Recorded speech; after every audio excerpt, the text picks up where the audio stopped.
உங்களுக்கு அதுக்கே தெரியும், பக்ஷினா பறவை, வனம்னா ஃபாரஸ்ட், பூமினா நம்ம லேண்ட். ஸோ லேண்ட் இல்லாம ஃபாரஸ்டும் இல்ல, பேர்ட்ஸும் இல்ல. ஸோ அதனாலதான் பட்சி வனபூமி அப்படின்னு சொல்லிட்டு வரும். அது இல்லாம இந்த பக்ஷி வனபூமிக்கு பின்னாடி என்ன இன்னொரு இருக்குன்னா, உங்களுக்கு வந்து என்னன்னா, we just want to connect humans, birds together.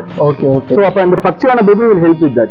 Already நம்ம பார்த்துட்டு இருக்கிறாங்க, ஆல்ரெடி கனெக்ட் ஆயிட்டாங்க எல்லாருமே. நீங்க நல்லா உட்கார வச்சு சாப்பாடு ஊட்ட முடியாது, ரொம்ப நல்லா இருக்கு ப்ரோ.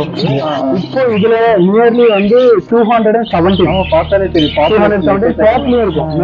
ஸ்ட்ரீட்ல இருந்து அடாப்ட் பண்றதுதான். மேக்ஸிமம் ஒரு 50 டாக் வரைக்கும் அடாப்ட் பண்ணுவோம். இவர் பேர் வந்து குஷா, அவர் பேர் லவா.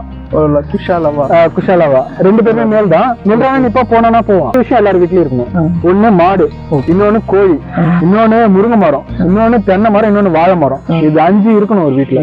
இதுதான் வந்து ஒரு அமைப்பான வீடுன்னு சொல்லுவாங்க.